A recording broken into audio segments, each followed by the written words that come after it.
Hi, I'm Lori. And I'm Kevin, and this is No Longer Ashamed. We are survivors of childhood sexual abuse. And we're here to share with you that if you're a survivor, you don't have to be alone. Our logo is a salamander, and the reason is a fire salamander can survive a fire, and you have survived a fire. We want to help you with your journey to healing and hope. We are all survivors together, and we walk this journey together, and you are not alone. By telling our stories, we are hoping that you will have the courage to share your stories as well and find your voice. Because stories are so important, and for so long I know that I wouldn't tell my story, but when I finally shared my story, that's when I got my freedom. And this is our journey and your journey to healing and hope. So come with us. We have a special guest today, Johnny Braun. He contacted us on Facebook about 6 or so months ago, and at that time he was interested in doing an interview, but then decided might need a little time to kind of sort things. Yeah, and that's then right. He contacted us back and was interested, so we want to hear your story tonight, Johnny. How did you find our Facebook page or our podcast? I don't even really know. I was randomly listening to a podcast with victims of sexual abuse, and I think it was that episode you guys did with Nathan. Oh man, I don't want to butcher his last name. Yeah, Spiteri. Yes, Nathan. that's it. And I was like, well, this is really cool that somebody's actually doing a podcast about like interviewing people like this. I was like, maybe I should contact you guys and reach out. Awesome. I'm so glad you did. Okay. Yeah, so I'm now really let's thankful hear you your did. story. Yeah. All right. Well, I grew up, so I was born a Mennonite that's what my parents are. They're Mennonites. And so growing up, I was born in Mexico actually. And so growing up, we kind of kept with my parents didn't really talk about sex, about anything like that. It was kind of all seemed like a little bit taboo. They didn't really seem to want to do that conversation, which I think a lot of people go through. So my very first childhood memory is actually being molested at 4 or 5. But the thing is, like, this one didn't bother me. It was like with another child my age. And so I always just thought of it as embarrassing, not anything that I was worried about. But that's not the one that like kind of threw me off a little bit. But so yeah, that happened when I was about 4 or 5, and I didn't talk to people about it, and I just kept going, and I had a happy childhood. It was good. It was my parents were great, and so we would kind of we moved over to Canada. We started moving after I was born. We'd kind of go back and forth, and we started staying here when I was about 13. And so growing up, my family, we would do field jobs and stuff like that, work out in the fields, starting at a young age. And when I was about 13, I did one of these jobs by myself. My family wasn't working there. And so one day, I had to go help this guy out. He was probably maybe in his 60s, 50s. I don't know. It's kind of hard to tell age when you're a kid. Yeah. So he gives me a ride in his truck, and we go out to this field, and he's like talking to me. He's being super nice, and I was never really that close with my father. So like it was cool to have this guy like pay attention and just talk to me. And yeah, he would just talk about, I don't even remember exactly what we were talking about, but we were just having conversations. And after we finished whatever we were doing, he said he wanted to stop by his house to grab some water. And we got there. He asked me to come into the house with him. He wanted to show me his basement. He said he had a cool man cave. And he said he had projectors, movies down there, whatever. And I was like, that sounds cool. Because I've been a huge movie nerd all my life. And so I went down there with him. And then that's where he sexually abused me.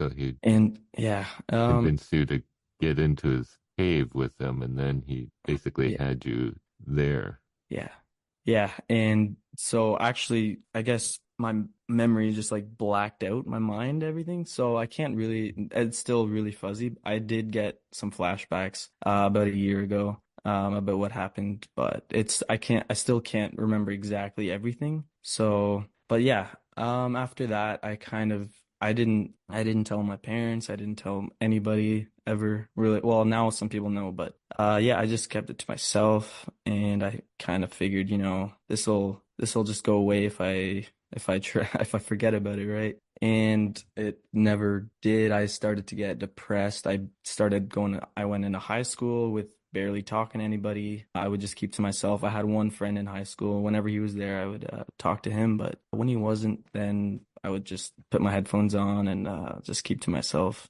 And so I just kept going after high school, I kind of got more and more depressed, and I needed something to just forget everything that was going on. So I started smoking weed, and I got into that quite a bit. I would smoke it at least once a week. I needed to just get high to just forget. And that at one point that kind of just doubled the anxiety that I was feeling already, and it was just it was not a good time. And so sometime last year actually, I just felt like I could not just do this anymore, and I told one of my friends. I didn't really go into detail or anything. I told him, hey, when I was a kid, like I just randomly, this was the most random thing, but I texted him. I was like, hey, when I was a kid, a guy down the road molested me because he lives down my road. And he didn't have like,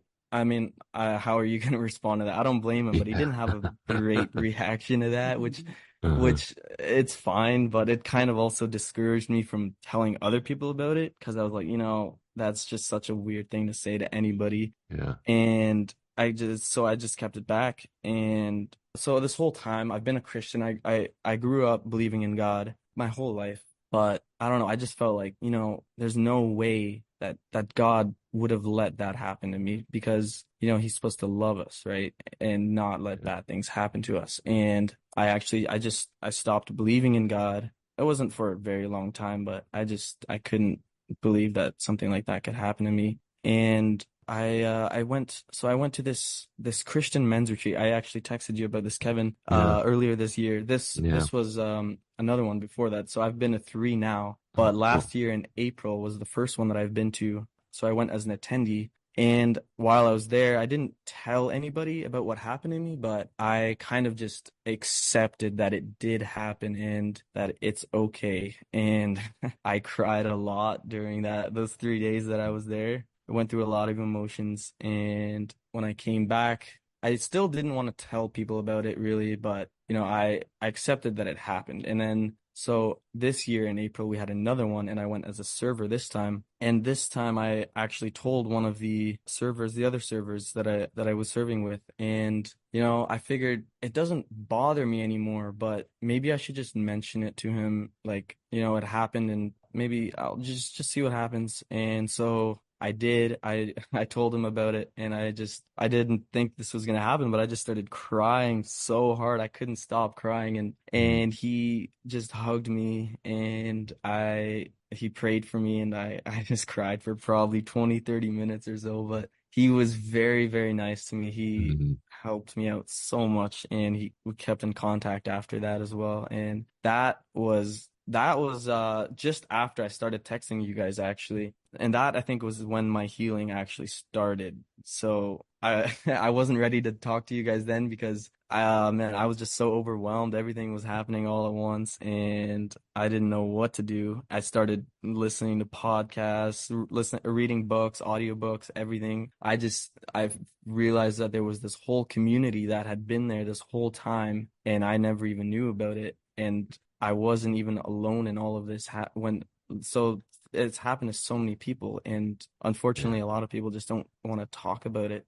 But yeah, Amen. so and after that, so that guy that I was talking to, he said maybe I should talk to my pastor and he could help me out. And I did, and he did. He got me professional help as well. So I have a therapist now actually who is Nice. really helping me out. He's awesome. Yeah. I really didn't want to start therapy. I figured why would I even need that? But to be able to just talk to anybody is pretty incredible to just tell them anything. And still not that many people in my life actually know about it. I haven't told that many people. My closest friends do, but yeah, a lot of my family actually still doesn't know about this. And if they hear this episode, then there you go. You saw a good person. But So, yeah, Johnny, how old were you when that happened? I was Like about 13. Okay, and then 13, how old are you now? I'm 20. 20. 20? Yeah. So you That's are so ahead of awesome. the game, because what Kevin and I have discovered, we've learned so much by doing this podcast. But for men, especially, it takes almost 26 years for them to ever say anything. Oh,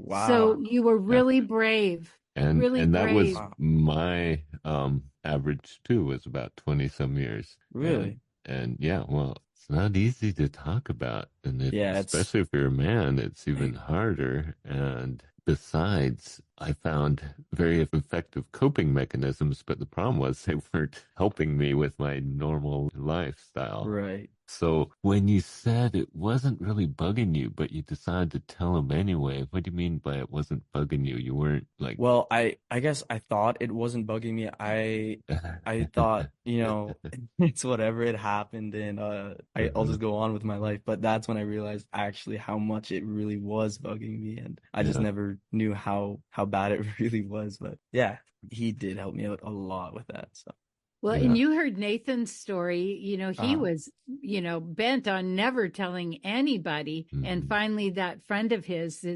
girlfriend said, mhm. "Hey, you got to tell someone." And that was his breakthrough, because we can't heal when we keep those secrets, even though they're not like a secret of us being bad, that sometimes we're convinced by that abuser that it's our fault. But it's just so hard to speak about it. And then I love what you said when you're like, I'm not alone. There's other people. Mhm. And Yeah. it doesn't take away what happened, but Mhm. at least you know that you're not navigating the healing alone. Yeah, exactly. Yeah. And when I went, so we actually had another one of those retreats this last weekend, Oh, and cool. yeah, it was great. I told another server about it, and he's actually probably going to be listening to this podcast. He's like the only person that I told about this, so shout out to you. And Nice. he helped me out a lot too. He prayed for me, and we've kept in contact and stuff. We're still talking, Nice. and yeah, he really has helped me out as well. There's been a lot of really great people. I'm very lucky to have the people that I do in my life. Yeah. It We always sounds like tell it. people to, the best thing you can say if you don't know what to say is "I believe you." Right, yes, And exactly. Yeah. and And then get them hooked up or support them in getting the help they need, because like you experience, as the first person you told, of course, you were kids, he didn't know what to do, and so then you're like, I'm never telling anyone again, so it Yeah. makes it harder the next time. But you were really brave, Johnny. to keep telling people to try again. And especially the first time you tell, oftentimes our expectations are, our anticipation of what they will say. There's no way to predict. And most people don't know what to say to someone if they say they're a survivor, because, this is something people don't talk about. So Yeah, exactly. Even when Kevin's wife before they were married, she told me that Kevin was a survivor. Well, Mm. I had been, I had childhood abuse, but I never, I had done some counseling, but I'd never thought of myself as a survivor. I don't think I was living as a victim because I was getting help, but it was just like that happened. I got counseling. I'm never talking about it. And I Yep. didn't, unless somebody came to me and told me that happened to them, then I would share my story. But it never occurred to me that, well, I'm a survivor.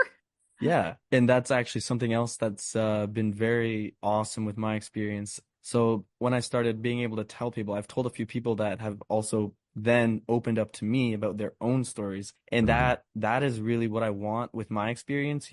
It happened, and I want to use it for something good. And if I can help other people open up and just feel comfortable about sharing that, then that makes me so happy that I've just had some great experiences with that. Oh, that's amazing. That's great. I'm so glad you're way ahead of the curve, Johnny, as far as not only having the bravery to tell people about, but sharing with people that you don't know how they're going to react, and then being there for them when they do tell their story, and giving them the courage to share their story. I mean, I think that's one of the most important things, is when we hear someone else's story, we can feel like, wow, maybe I don't have to keep this a secret. Maybe it'll be okay if I can talk about this. Yeah. They talk about it, so maybe I can talk about it. I mean, that's one of the main reasons I wanted to do this podcast, was to allow other men to find their voice and talk about this, because it is so underreported.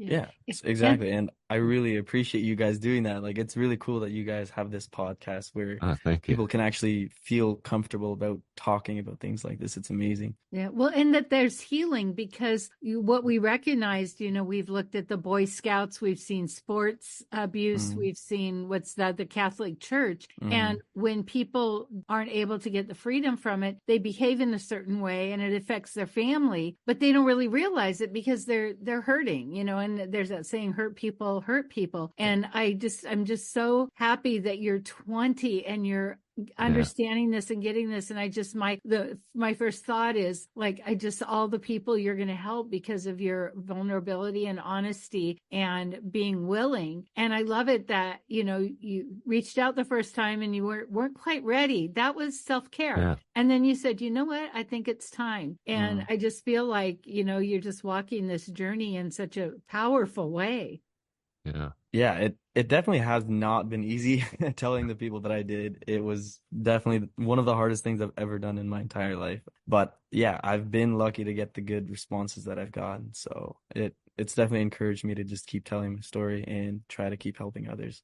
Have you told your parents? Did they know? No, actually, they don't know. Yeah. Well, that's a hard one. Kevin yeah. had something with that. Yeah. Really? It's important to, be prepared and to be ready to tell. And I think every time you tell your story, it gets easier.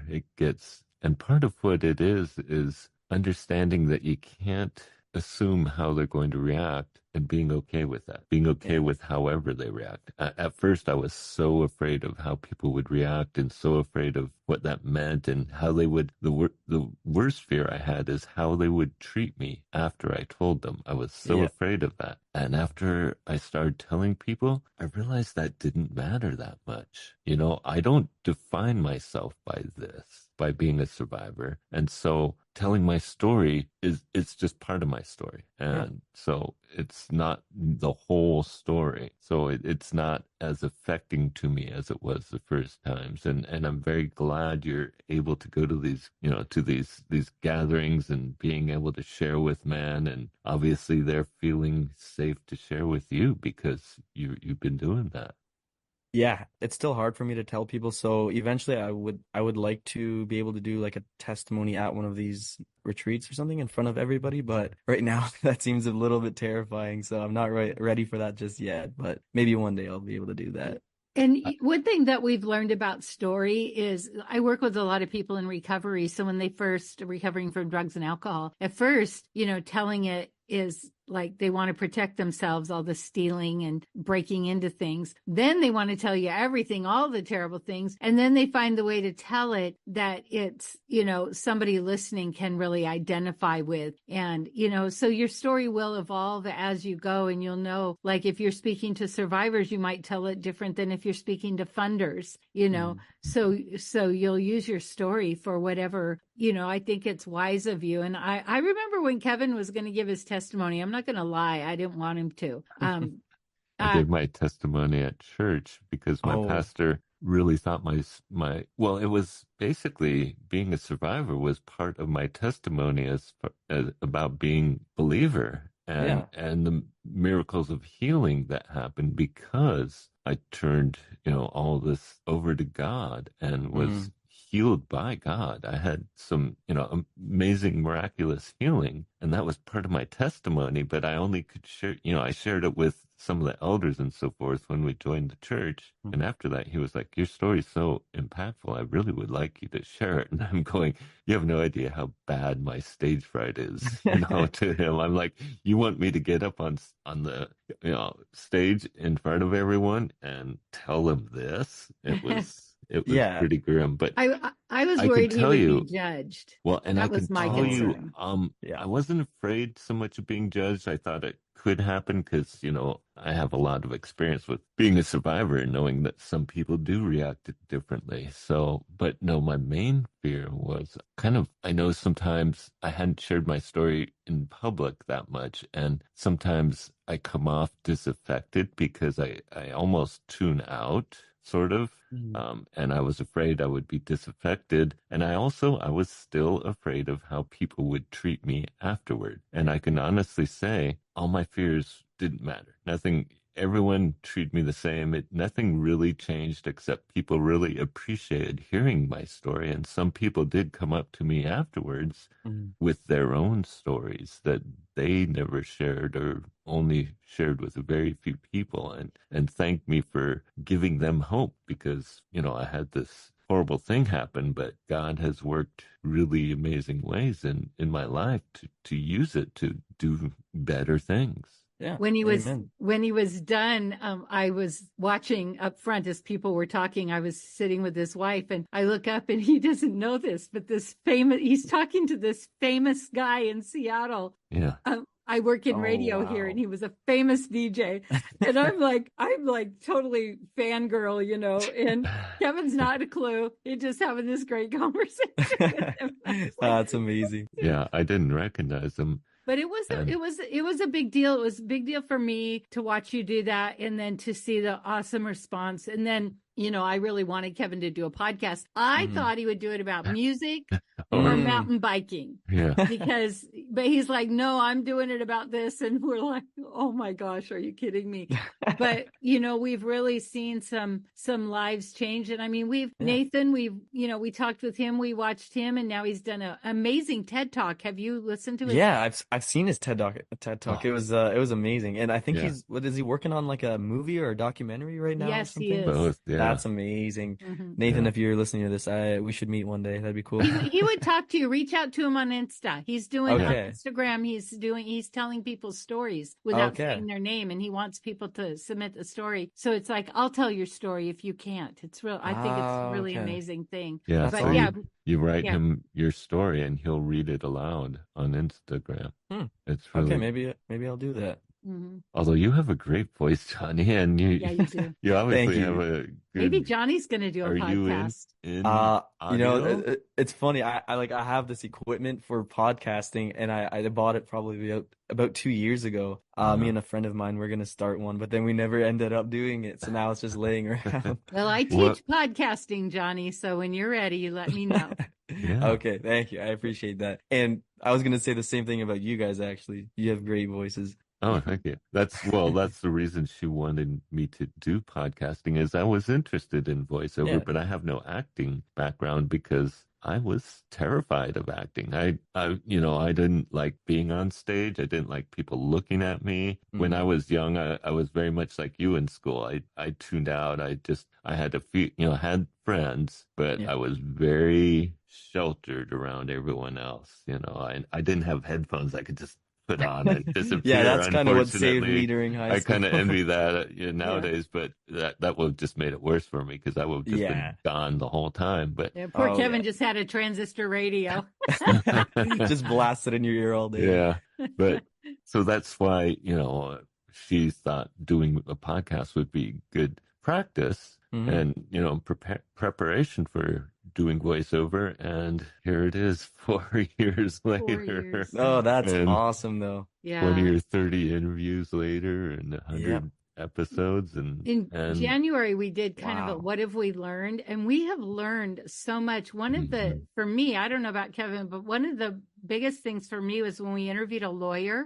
Yeah. And he told us, he said, part of the problem is like a normal parent will be like, man, if anyone ever touched my kid, I'd kill him. Now, doesn't that sound really good? That's the kind of parent you want to be with. But what happens then if the child is abused, and especially if it's a family member, they don't want that family member killed, and they certainly don't want their parent in jail. So because of that kind of, conversation, they keep it a secret. And just like that never occurred to me. So we've talked about, parents, how to keep an open line of communication for your kids. What would you say? So important.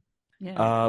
What I have learned about my experience, keeping it in is what you're gonna want to do. But once you tell somebody that I don't know if there's a better feeling than just telling somebody. And I was also gonna mention this, like if there's people listening to this and you guys have never told anybody, even like anonymously anything, like I don't know, if you guys want, I can text you my Instagram handle. You can put it in the description of this episode, and people can text me if they feel like it. And I would love to talk to you guys and try to help you. And yeah, that would be amazing. Do you know That's about great. Kevin, tell me about the Survivor website that you, Oh, Male Survivor. Have you Oh seen yes, that? I have seen that. I've been on there. Yeah, that's Oh, great. good. You're on there. Yeah, I'm on there yeah, as well. I'm not nice. on real frequently because I do a lot of this. Yeah, no, This I can don't be think time consuming. I mean, we exactly. both I'm work sure. full time, but I do think Male Survivor is a phenomenal resource. And Mike Chapman was one, he was our first guest, and he also has his own podcast. And I was a guest on his podcast recently. And one of the things he talked about Male Survivor, is that it's not really friendly with spirituality, and Right. so Yeah. sometimes it's discouraged almost, but they Hmm. do have a place where you can talk about spirituality, and it's welcomed, it's okay, but the overall is just, it's great. But I know sometimes I tend to be very empathetic, so sometimes I'll read the stories and I'll just be drained afterwards, and Yeah. I try so hard to respond, but sometimes I feel like my response is so important that it takes me a long time to come up with just what I want to say. But I think it's amazing because it's men sharing their stories with other men, and whether Hmm. you use your real name or not, do it anonymously, at least you have that interaction. Yeah, exactly. And getting the right response from a place like that is so amazing. Mhm. So before I started telling people, I also shared my story anonymously on this app. I forgot what it was called, but and some of the responses I got were really, really great. I still have them screenshotted in my phone. I have like this Really? whole folder in my phone where I have just stuff for if I'm ever feeling down, I can just look at it, like nice Mm. messages I've gotten from people and just stuff like that, all in one folder, and it has helped me a lot. So yeah, I'm very thankful for everybody for that. That's great. Yeah, I think it's amazing the resources available now, and I'm really glad there are. I think what's the most important thing now, though, is to get out to the general world about the scope of this problem, because most people don't realize the scope. I mean, Exactly. when Like when what you is tell them 1 in 6 men by the age of 18 are sexually yes. abused, and that's just a estimate because it's so underreported, people get blown away. They don't I think it's know. that It prevalent. when I heard 1 in 6 men, I think I heard it for the first time on your podcast, actually. That just blew my mind. Like it's I mean, I must know probably at least 5 people, five to 10, 15 people that have been sexually abused. It's horrible, and most people don't talk about it. Yeah. we discovered that in prison, almost, especially with the male prisoners, almost all of them had been abused.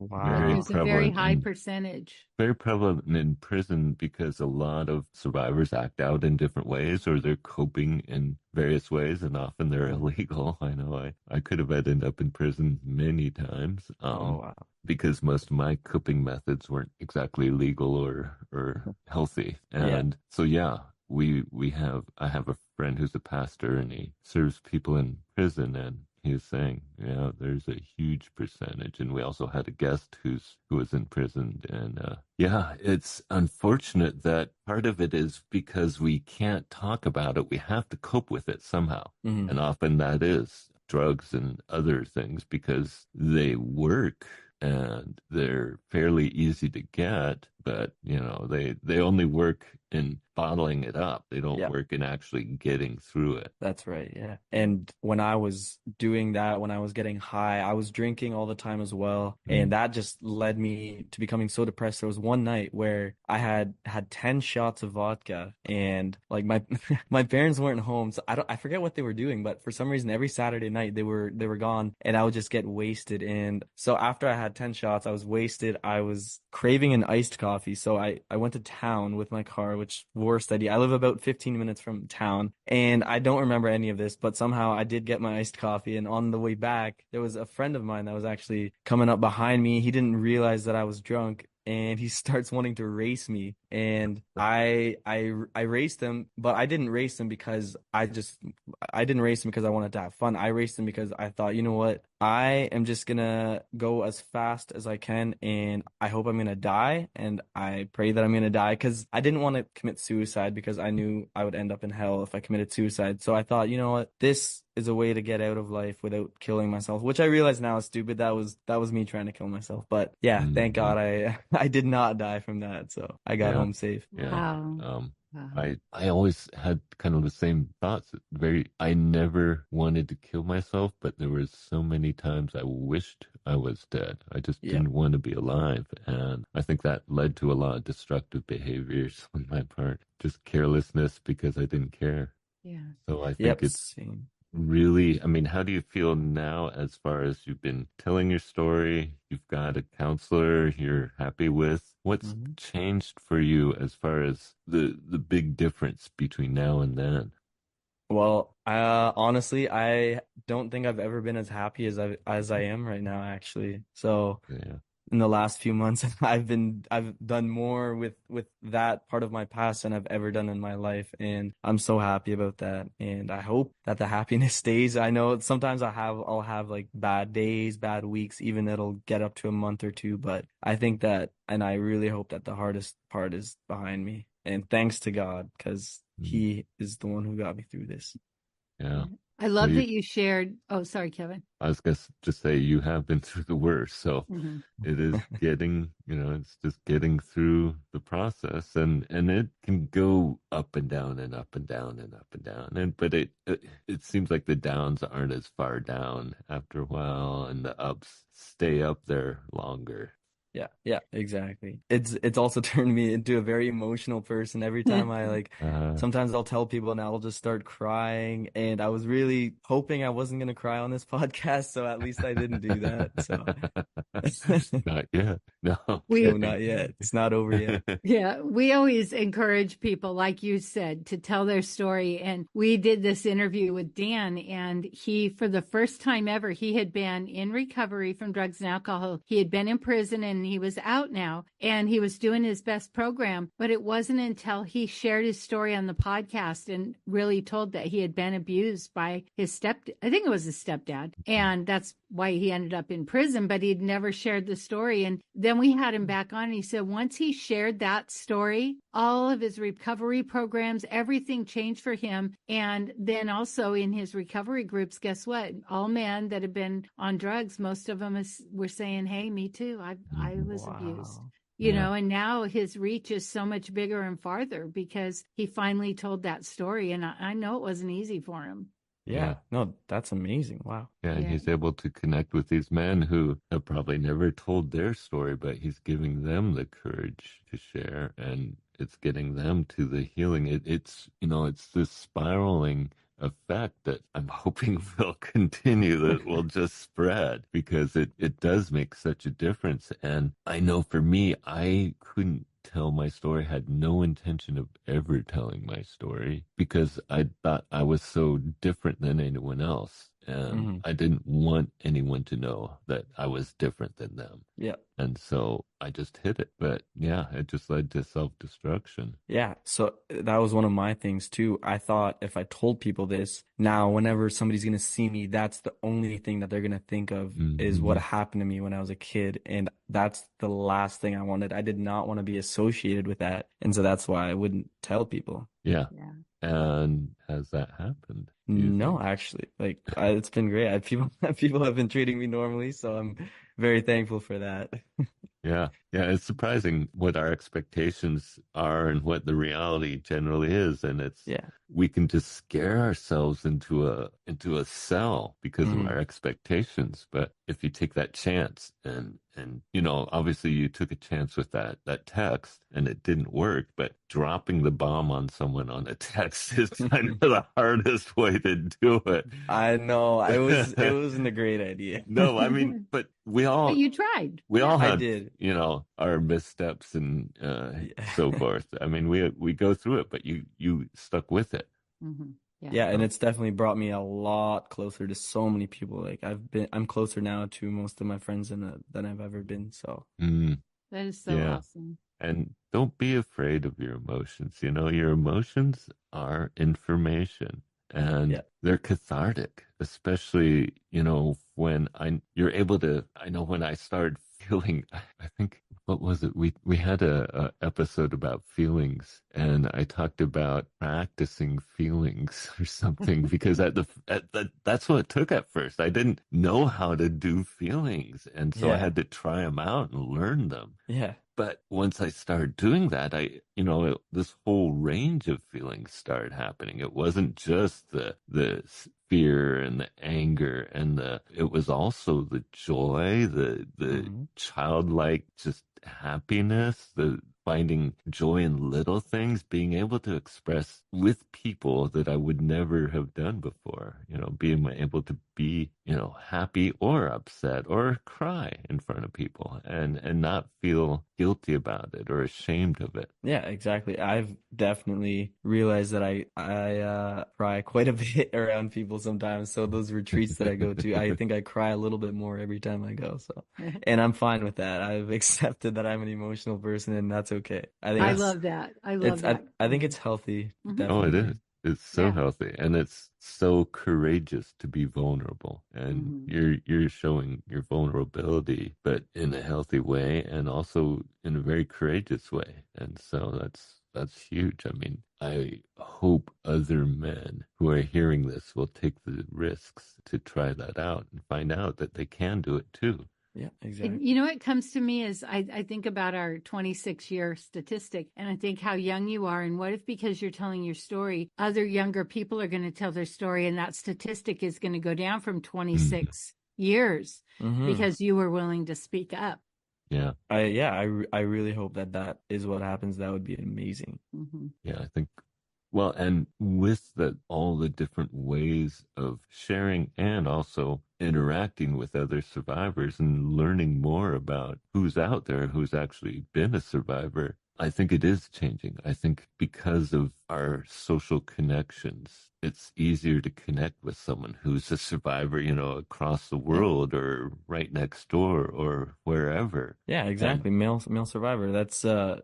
definitely a really great place to be if you yeah. uh, And so I think because of that, I'm hoping that the curve is coming down. People are able to share a lot sooner. And we've had a few younger survivors share their story on. So I feel very glad that people are becoming aware of it and feeling like they want to be part of, the healing.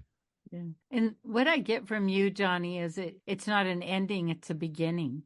yeah, I definitely I want to use my story for good anyway. Mhm. Yeah. So what was it you wanted to do a podcast about with your friend? That was actually going to be a true crime podcast. I'm addicted to true crime podcasts. So am I. I listen to Glorious. it all day, Yeah. every day. Oh, awesome. What's your favorite one? Ah, man, I'm not sure. I'm listening to like so many different ones, but I probably listen to Crime Junkie and Sword and Scale, maybe. Okay. Okay. How about Yeah. you? Well, I've listened to Crime Junkie. I like that, but the one I'm really liking right now is Real Crime Profile because Jim Jim Clemente, Clemente, yes. Oh, he yeah. was abused as a kid at camp. Yeah, And I've he went and did undercover and got the guy. And then the hmm FBI says, come work for us. And then he does all these interviews with, like he did what was the Bambi one about that guy that was actually kind of abused by a woman. And people go, Jim, stop screaming. You're always so mad. I'm like, I love that he gets mad about Yeah. injustice. So yeah. Amazing, yeah. I asked him to be on our podcast, but he never answered me. I actually texted him as well a few months ago and he saw my message, but he didn't reply, but that's Oh, okay. His oh. story is really cool. Yeah. Yeah. It's funny. I think, I have a lot of empathy and it's kind of a gift and a curse in many ways. But I think a lot of survivors have empathy, also have a strong sense of justice. So there's a lot of survivors that go into, therapeutic care, health care. I know of Mhm. a few of them that were they worked in emergency rooms because they can Oh. handle the stress. They can handle, they're used to chaos. They're used to stress, so it doesn't phase them. And they also want to be helped. But I think a lot of survivors also get into true crime stuff because they have this strong sense of justice. And I know for me, I hate seeing people suffer. I hate seeing anyone suffer. Animals. Yeah. I'm the guy that catches a spider and takes him outside. I can't even kill a He's spider. the guy that stops in the middle of the road for a cat and calls his wife to come and pick it up. That's awesome. And, but I also have a really strong sense of justice, and I don't like seeing injustice happening, and I really struggle, and I like to see when someone gets the justice they're due, basically. So I think that's a strong, attraction to these true crime podcasts and TV shows and everything. And I think it's not surprising. Yeah, that's a great connection, Kevin. Yeah. And speaking of that, Lori, you mentioned earlier about how sometimes the parent is going to say, I'll kill that person, right? And I don't know, have you guys ever heard of Jody Plauché? I think that's how you pronounce his name. He's got a very interesting story as well of being abused as a child by a coach. And when his dad found out, his dad murdered the coach on live television, actually. So I have heard this. Yes. Yeah, it's a pretty big story, but it's a crazy story. Yeah, and then so then you're a survivor, and now you have all this guilt because your dad. Yeah. And Jody liked his coach. He's like, he's a great guy. I mean, he does this to me, but he's still a great person. And I don't know, kids see things differently, but we've done a show on coaches, and and also Doug Carpenter, who is a counselor we've interviewed, he wrote a book because it is different for men, because boys may enjoy it and then they feel bad because they know it's wrong, and so there's so much confusion. So just the fact that you were able to share your story, and now that you're talking to people and seeing things, just think the awareness that you'll be able to share. Yeah, exactly. Yeah, the guilt is a huge thing. That's something that I struggled with a lot as well. I always felt like there was something that I could have done to prevent it, but my therapist helped me out with that a lot. So that's so great. Therapy is so great. Yeah. And there's so many treatments nowadays that are so helpful, and books and podcasts. Podcasts. Lori and I started our journey over 30 years ago, and there was very little. Very little. And there weren't even necessarily therapists that were trauma trained. No. You just went to therapy, and they'd ask you why you're coming to therapy, rather than looking for a specific, a therapist that knows how to deal with trauma, or, knows how to deal with abuse, etc. So it's really heartening, but it's still unbelievable that it still happens, and it still happens so frequently. And that's what I really want to change. Yeah, exactly. And I think the only way it changes is by awareness. Yeah. Well, we always end in prayer, but before we do that, Kevin always has a question he asks. You kind of answered it earlier, but we always like to ask, for anyone listening, what would you tell them if they're listening for the first time, or if they've been listening? But what advice, or what would you tell someone who's listening right now? You should tell somebody, even if it's anonymously on the internet, if it's, however it is, write it out, maybe journal. That is how you're going to get healing. By just telling somebody. You can text me about it if you want to, and just anyone, somebody that will be supportive, not drag you down. Yeah. I think of that Dylan song, Gotta Tell Somebody. Yeah. Bob Dylan. Yeah. Well, that's great advice, and I love that. That's so important too. Wisdom from a 20-year-old. Yeah. You're so brave. That's awesome. Well, we always close in prayer, but we don't usually tell you to pray. But since you're a Christian, we'd love it if you started us off. All right. I mean, I always get nervous when I pray out loud, but I can definitely give it a shot. I always do too, Johnny. Okay. So that's it for today. We are going to have a prayer time if you want to stick with us. If not, we believe in you. We want to hear from you. We want to hear your stories. If you like this podcast, please rate and review, because that's how other people can find us. And we really want to spread this message. Dear God, we come before you. Thank you so much for this day. Thank you for the friends and the family that we have. the people that we can rely on to help us during our tough times. And God, I pray that we can have the courage to talk to people, to ask for help, and the strength to help others. I pray this in your name. Amen. Father, I thank you for all your blessings. I thank you for Johnny and his bravery and courage, and also his awareness. You know, he reached out, but then he was aware that he wasn't quite ready, but he still wanted to be on. But now that he felt ready, I'm just thankful for what he's doing and for the courage he's shown to share with others and to also support them when they tell him their stories. And I just pray that you would bless Johnny and bless the work he's doing, and that he would find the man and the other people that will appreciate his story and will help them to hear his story. And that seed, that little seed that he's planting in them, would grow into courage for them. They'd be able to find the strength to share their story and get the healing that they deserve. And Lord, I just pray that you would continue to support Johnny through this process and help him through the hard times and help him realize that he's been through the hardest and it's getting better and you're there with him. And you never wanted this to happen. It wasn't something you want for anyone, but you're there for anyone that's been hurt because you want to help them heal. And Lord, I just pray your presence would be in his life and that others would recognize that presence in him. In your name I pray. Father, I thank you for Johnny coming on and being brave and sharing his story. And I'm so grateful for the joy I see, and that, you know, he's getting help, he's getting freedom, and that these things don't have to keep us bound in silence and afraid and living our worst life rather than our best life. I pray that you will bless him, that you will open doors for him that he never expected, and that you will bring people to him that he can help. Father, I can see that he's just wants to help people. And I love that he has that spirit. And I love that he's so willing to admit being emotional, because sometimes the whole man thing and the way men are supposed to not cry and stuff is so sad, Lord. And I love it that he's just defying all of that. I pray for him as he walks through this life in the next weeks and days and years, that you will just bless him and show him your goodness and your love. And I thank you for the great things that he's going to do for you. In your son's holy name, amen. Amen. Amen.